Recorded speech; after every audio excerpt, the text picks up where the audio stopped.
लखनऊ से बड़ी खबर आ रही है। वक्त अमेंडमेंट बिल के खिलाफ सुप्रीम कोर्ट में याचिका दाखिल। उतरौला 293 विधानसभा सपा नेता हसीब खान ने सुप्रीम कोर्ट में दाखिल की याचिका। वक्त अमेंडमेंट बिल टेलर है, बौद्ध चर्च गुरुद्वारा की संपत्ति पर बीजेपी का निशाना है। उत्तर प्रदेश से वक्त अमेंडमेंट बिल के खिलाफ पहला याचिका दाखिल सुप्रीम कोर्ट में। हम सुप्रीम कोर्ट से न्याय की उम्मीद करते हैं। हसीब खान 293 उतरौला विधानसभा के पूर्व प्रत्याशी हैं। हसीब खान तानाशाही हुकूमत में मुसलमानों के मौलिक अधिकारों के हनन, यह बिल संविधान विरोधी है। वक्त अमेंडमेंट बिल पूरी तरह संविधान के खिलाफ है।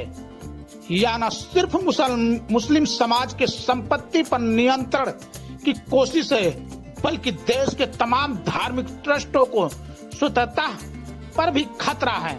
हमें न्यायपालिका पर पूरा भरोसा है और हम सुप्रीम कोर्ट से न्याय की उम्मीद करते हैं। सिर्फ मुस्लिम ही नहीं, अन्य धार्मिक संस्थाएं भी चिंतित है।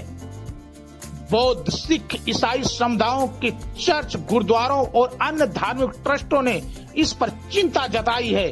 विशेषज्ञों का मानना है कि यदि यह बिल लागू होता है तो धार्मिक संस्थाओं की संपत्ति पर प्रशासन पर राज्य का सीधा नियंत्रण हो सकता है। वक्त अमेंडमेंट बिल में बोर्ड के अधिकारों और धार्मिक संपत्तियों के प्रबंधन को लेकर कई प्रावधानों को संशोधन किया है।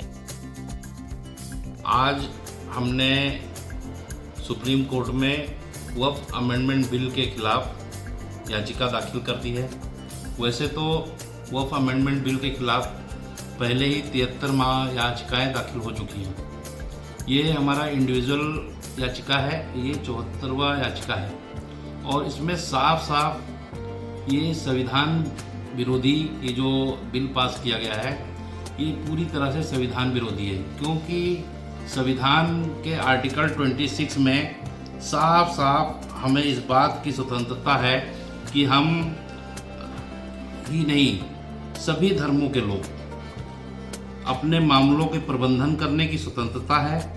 प्रत्येक धार्मिक संप्रदाय, धार्मिक संस्थाओं को संस्था स्थापित करने की स्वतंत्रता है, उनके प्रबंधन की स्वतंत्रता है। जब हमको अपने संस्थानों के प्रबंधन की स्वतंत्रता हमें आर्टिकल 26 में साफ साफ दिया गया है, तो फिर कानून बनाकर किसी और को उसमें लाना ये पूरी तरह से असंवैधानिक है। इतना ही नहीं, आर्टिकल 26 में हमें एक संपत्ति का अधिकार भी दिया है। धार्मिक संप्रदाय को चल और अचल संपत्ति का अधिकार है और वह अपनी संपत्ति का कानून के अनुसार प्रशासन कर सकता है। फिर इसमें किसी तीसरे को या कलेक्टर को लाके शामिल करना ये पूरी तरह से असंवैधानिक है।